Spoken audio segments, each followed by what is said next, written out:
మీరు కొత్తగా business start చేయాలనుకుంటున్నారా? మార్చ్ 16-17 హైటెక్స్ లో ఫ్రాన్సెస్ ఇండియా బిగ్గెస్ట్ ఫ్రో ఎక్స్పో.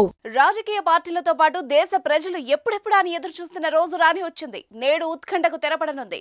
మధ్యాహ్నం 3 గంటలకు కేంద్ర ఎన్నికల సంఘం షెడ్యూల్ విడుదల చేయనుంది. లోక్సభ ఎన్నికలతో పాటు ఆంధ్రప్రదేశ్, ఒడిశా, అరుణాచల్ ప్రదేశ్, సిక్కిం రాష్ట్రాల అసెంబ్లీ ఎన్నికల షెడ్యూల్ ప్రకటించనుంది.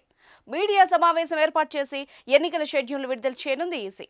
ఎన్నికల తేదీలు, ఓట్ల లెక్కింపు, ఏ రాష్ట్రాల్లో ఎప్పుడు ఎన్నికలు, ఎన్ని విడతల్లో పోలింగ్ చేయాలి, నామినేషన్ల ప్రక్రియ ఎప్పుడు ఉంటుంది, మొత్తం ఓటర్లు ఎంతమంది, పోలింగ్ ఏర్పాట్లు, సిబ్బంది వివరాలని అధికారులు వెల్లడిస్తారు. ఇక ఎన్నికల షెడ్యూల్ విడుదల కాగానే ఆయా రాష్ట్రాల్లో ఎన్నికల కోడ్ అమల్లోకి రానుంది.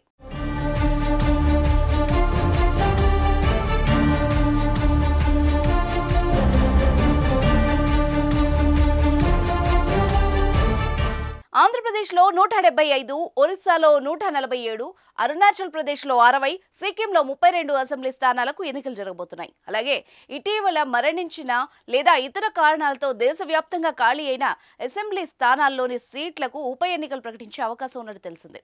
ఇందులో భాగంగా ఎమ్మెల్యే నందితా లాస్య మరణంతో ఖాళీ అయిన తెలంగాణలోని కంటోన్మెంట్ సీటు కూడా షెడ్యూల్ ప్రకటించే అవకాశం ఉంది. కాగా ఎన్నికల నిర్వహణ కోసం ఎన్నికల అధికారులు ఇప్పటికే దేశంలోని వివిధ రాష్ట్రాల్లో పర్యటించి కసరత్తును పూర్తి చేశారు. 4-5 దశల్లో లోక్సభ ఎన్నికల పోలింగ్ జరిగే అవకాశం ఉంది. దేశవ్యాప్తంగా సుమారు 97 కోట్ల మంది అర్హులైన ఓటర్లు తమ ఓటు హక్కు వినియోగించుకోనున్నారు. వారి కోసం 12 లక్షల పోలింగ్ కేంద్రాలను ఏర్పాటు చేశారు.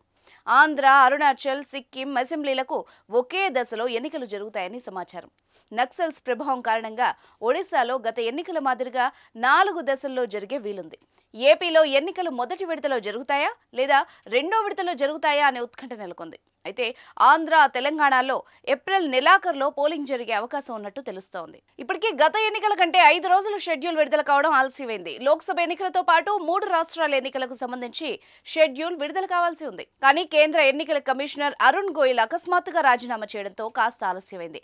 ఇక కొత్త కమిషనర్ల ఎంపిక పూర్తి కావడంతో కాసేపట్లోనే ప్రకటన వచ్చే అవకాశం ఉంది.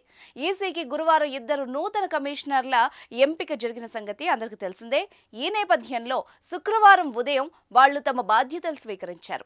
ప్రధాన కమిషనర్ రాజీవ్ కుమార్ సమక్షంలో జ్ఞానేష్ కుమార్, డాక్టర్ సుఖ్బీర్ సింగ్ సంధు ఎన్నికల కమిషనర్లుగా బాధ్యతలు చేపట్టారు.